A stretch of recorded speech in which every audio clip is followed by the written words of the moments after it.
What's goody? Hey man, so the Denver Nuggets did something absolutely shocking and also absolutely stupid, unless something crazy comes out, by firing Michael Malone and their GM. I'm forgetting his name, but they fired Michael Malone and the GM 5 games before the end of the season, 5 games before the playoffs, and I just don't. Booth, that's his name, something Booth, Calvin Booth, that's his name. They fired them both 5 games before the season's over, 5 games before the playoffs, while this team is 47-32 and sitting as the 4 seed in the West. As of right now, if the playoffs started today, they'd be hosting the Clippers in a playoff series. Now, I want to start this off by just saying that this is an absolutely stupid. Not only is it shocking, but it's an absolutely stupid firing. Nobody saw this coming. This was absolutely shocking. I was literally in the car with my girlfriend, and I see my group chat blowing up with the homies in it. I'm like, what's going on? And then as soon as I opened my phone, I didn't even see the group chat first. I saw the ESPN notification first, and I was like, they did what? I was like, I'm thinking Shams got hacked again, like what people thought with the Luka trade, because they did what? The only reasons that I could think of for this to happen, most unlikely, Jokic walked into the owner's office and said, "Hey, I want my coach and my GM gone right now as we speak, or I'm out." People have been talking about how Jokic looks unhappy with the roster, blah blah blah, and I can't be mad at Jokic if he is unhappy with the roster, but like, from everything that we've seen about Nikola Jokic and who he is as a person and who he's been since he became the Nikola Jokic that we all know and love and everything like that, that just doesn't seem like something he would do. Now, granted, he did just lose a game where he had 61, 10, and 10 in double OT to the Timberwolves because of something Russell Westbrook did, and then Russell Westbrook bounced back, had a 30-point game, but he still did some bonehead things at the end of the game, and then they lose to the Warriors, they lose to the Pacers, so they've lost 4 in a row. That Minnesota Timberwolves loss is a loss that's tough because it's double OT, but the Timberwolves are a good team, and like Jokic did put up a 60-point triple-double, but the Timberwolves are a good team. That's not necessarily a bad loss. But then you lose to the Spurs. That's a bad loss. Now, the loss to the Warriors, that you lost by 14 points, which makes it a bad loss, but the Warriors are a very, very good team. You're not really mad at that loss. But then you lose to the Pacers on Sunday when Jokic has a 40, 15, 13 triple-double. The Nuggets haven't been playing great lately. Please don't get me wrong. Nikola Jokic, they're hurting his MVP case because he's doing everything he possibly can and they're still losing. But there's just no way that you can make this make sense to me. They have 3 games left. It's not even 5. They have, maybe it's 5 days. They have 3 games left.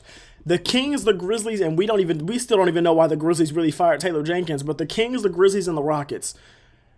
And then it's the playoffs. And I personally just don't get what you're doing by firing him. So either Nikola Jokic, A, walked into the office and demanded that both of those guys be gone, which I just don't see happening. B, those guys were involved in some type of insane, crazy scandal, which, I mean, you never really know, but, like, I just don't see that. Like, there's nothing that has been reported yet that has made me think that. Or C, they had some type of beef with the owner, which I think is the most likely scenario.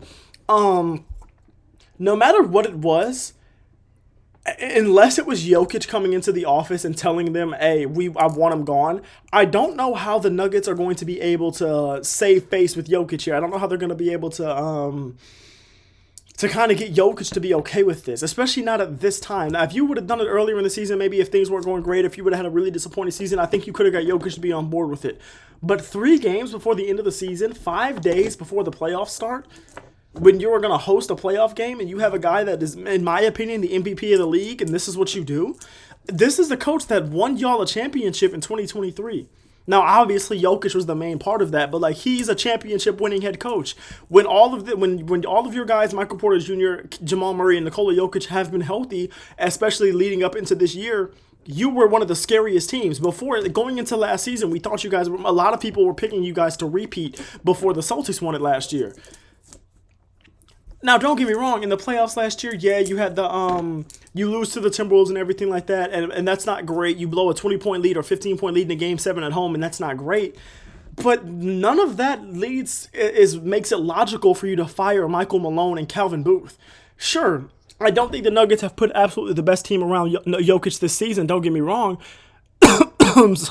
So, like, I guess the Calvin Booth firing is a little less insane, but to fire Michael Malone just absolutely seems idiotic. That's a guy that is 100% going to have a job next season unless he either decides to just take a break from coaching, period, or an insane scandal is happening that we just don't know about yet.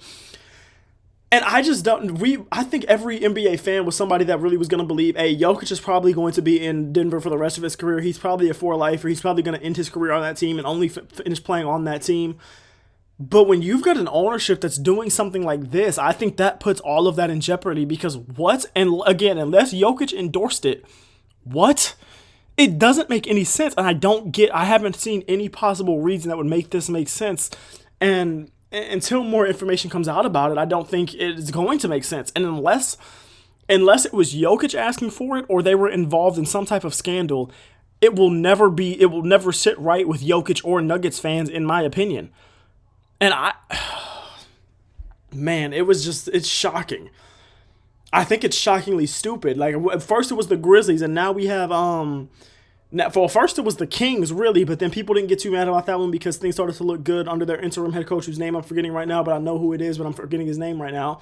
And then the Grizzlies a few weeks ago absolutely shocked everybody by firing Taylor Jenkins, a guy that we all think is going to get a head coaching job next year. And now the Nuggets, which is the most surprising one of them all. This is a team that won a championship 2 seasons ago. This is a team with the best player in the world on it and still a top 4 seed in the loaded Western Conference.